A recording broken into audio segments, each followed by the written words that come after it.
اللہ تعالیٰ نے مخلوقات پیدا فرمائی. کہتے ہیں اللہ تعالیٰ کا ارادہ جو تھا نا خلق کا، پیدا کرنے کا، وہ ایک یاقوت کی شکل میں ظاہر ہوا یا ہیرے کی شکل میں. پختوں کی نم سعید ملغلرہ اور گڑبڑ شڑبڑ. ہم تو سمجھتے تھے کہ ہیرا قیمتی ہے، تو منصور بھائی نے کہا کہ نہیں، یاقوت کی دلالی میں ہیرے دیتے، یہ یاقوت دلا دو، یہ 50-60 ہیرے رکھو. یاقوت کی دلالی میں ہیرے دیے جاتے ہیں. صرافی لوگ کہتے ہیں جوہریان. اس سے پتہ چلتا ہے کہ ہیرا مراد نہیں ہے، وہ کوئی نور ایک ہیرا تھا جو انگریز عالمی چور ڈاکو لے گیا ہے. کأنہن الیاقوت والمرجان. جب قرآن کی یہ آیت آتی ہے نا تو پھر منصور بھائی کا حوالہ آتا ہے کہ میں نے ان سے کہا بھئی یا تو ہیرے کا ذکر ہی نہیں ہے، یاقوت ہے. تو انہوں نے کہا یاقوت کی دلالی میں ہیرے دیے جاتے ہیں. جیسے ایک قیمتی محل آپ خریدتے ہیں نا تو آپ کہتے ہیں یہ گلی کوچے، یہ دکان، یہ مارکیٹ، یہ سب آپ کی ہے، یہ محل دلا دو مجھے. تو اس سے ایک قیمتی یاقوت بنا، ملغلرہ سے جوڑا شو. ثم نظر الیہا، اللہ نے اس کی طرف دیکھا، فالتفا، بس پانی پانی ہو گیا. اللہ کان ولیس شیء غیرہ سبحانہ جل العظیم الشان. ثم نظر الیہ، اللہ تعالیٰ نے پھر رحمت سے اس کو دیکھا.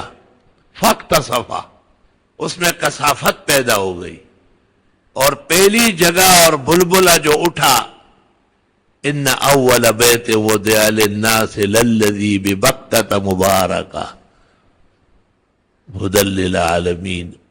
بکہ یعنی پہلا بلبلہ، پہلا جمود، پہلی ثقافت. ثقیف معنی گاڑی چیز، منجمد چیز، اور لطیف کے معنی باریک. اللہ، اس لیے کہتے ہیں کعبہ جو ہے وہ نقطۃ العالم ہے. چاروں طرف عالم ایک خاص حدود اربعہ میں ہے، اور درمیان میں کعبہ معلیٰ ہے جو اللہ کا بہت محبتوں کا و عظمتوں کا گھر ہے.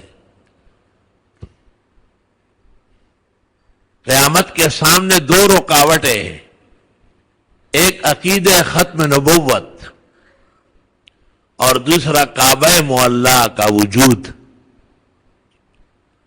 جب یہ دو عقیدے دنیا میں موجود ہوں گے تو قیامت رکی رہے گی، اور دنیا میں اللہ اللہ کے نعرے لگیں گے. لا تقوم الساعہ حتی لا یقال فی الارض اللہ اللہ. اللہ اللہ کتنے زوردار ہے، قیامت کو روکا ہے. اس کو میزائل نہیں روک سکتا، ایٹم بم نہیں روک سکتا، ہائیڈروجن بم نہیں روک سکتا، وہ تو اور برپا کریں گے. لیکن اللہ اللہ ایچ شیری نستنام اور شیر و شکر می شود جانم تمام. اللہ اللہ ہے تو یہ جہان ہے، یہ نہیں تو جان بھی بے جان ہے. ذکر کر ذکر خدا ہو رہے تذکیر بس، اور جس کلام حق ہے ہر بات میں تقریر بس. اس سے اندازہ ہوتا ہے کہ ذکر کی کتنی برکات ہے. اب ذکر صوفیہ کہتے ہیں کہ بس بیٹھ جاؤ اور اللہ اللہ اللہ. ٹھیک ہے، وہ بھی ایک طریقہ ہے، ایک مشق ہے، ایک محنت ہے، ایک ریاضت ہے. لیکن قرآن کہتا ہے کہ ھذا ذکر مبارک، سب سے مبارک ذکر قرآن شریف. ذکر الرسولہ.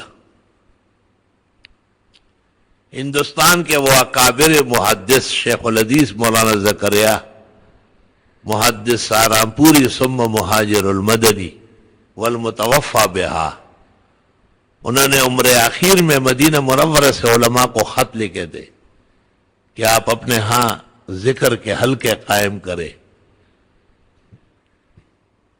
تاکہ معاشرے کے اندر جو خرابی ہے وہ کم ہو جائے. تو حضرت الاستاد مولانا یوسف بنوری کے نام بھی خط آیا.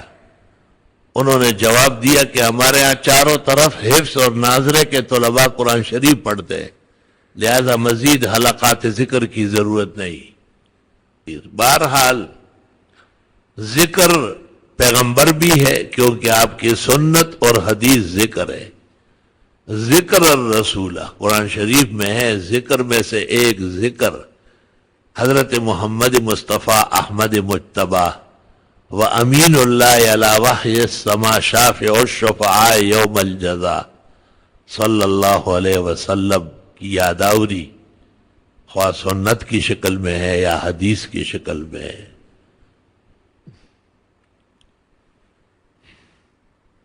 علم کو بھی ذکر کہا ہے قرآن کریم نے.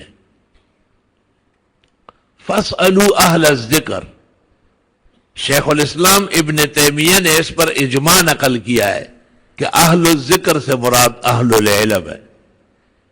لِأَنَّهُمْ يَعْلَمُونَ الْقُرْآنَ وَالسُّنَّةَ. ساری دنیا جو ذکر کرتی ہے عالم کے سائے میں کرتی ہے. یہ عالموں نے ان کو یہ سبق دیا، ورنہ یہ کیا جانتا تھا کہ ذکر کیا ہوتا ہے. اصل مرجع و ماوا وہی ہے جن کو پیغمبر نے کہا یہ میرے لوگ ہیں. ان العلماء ورثۃ الانبیاء، یہ تمام پیغمبروں کے لوگ ہیں، یہ پیغمبروں کی ناموس و عزت بچائے گے. عجیب بات ہے کہ قرآن کریم میں اولیاء کا لفظ موجود ہے. الا ان اولیاء اللہ لا خوف علیہم ولا هم یحزنون. اولیاء کے تذکرے موجود ہیں. بی بی مریم ولیہ ہے، وَأُمُّ صِدِّقَةٌ بے موسم پھل و کرامتیں آ رہی ہے. اصحاب کہف اولیاء ہے، 309 سال بعد اٹھ کے آ گئے. لیکن ببانگ دہل جو ذکر ہوتا ہے وہ علماء کا ہوتا ہے. ہر فتنے اور ہر شر، ہر کفر اور طاغوت کے مقابلے میں یہ میدان میں ہو. امام الاثر حضرت اقدس مولانا محمد انور شاہ صاحب رحمت اللہ علیہ نے شرح بخاری میں کہا ہے کہ ولی بننا آسان ہے، گناہ مت کرو بس ولی ہو. اور کیا، زرولی ہونا کوئی ضروری نہیں ہے، ولی بننا ضروری ہے. لیکن یہ جو ولی بنا ہے یہ پھر بھی عالم نہیں ہے. اس کو مسائل معلوم نہیں، سنتیں نہیں جانتے. ابھی میں تبلیغی مہمانوں سے کہا کہ اجتماعات میں سنتوں کا بیان مفقود ہوتا جا رہا. 3 دن کے اجتماع کے بعد اجتماع میں شرکت کرنے والے 3 سنتیں گن کے نہیں بتا سکتے. یہ کون بتائے؟ گھڑیاں دائیں ہاتھوں میں ہیں اور اہل سنت کا اتفاق ہے کہ بائیں میں ہونا چاہیے. بٹن پٹیاں الٹی ہیں، دائیں ہونے میں ابھی تک دیر باقی ہے.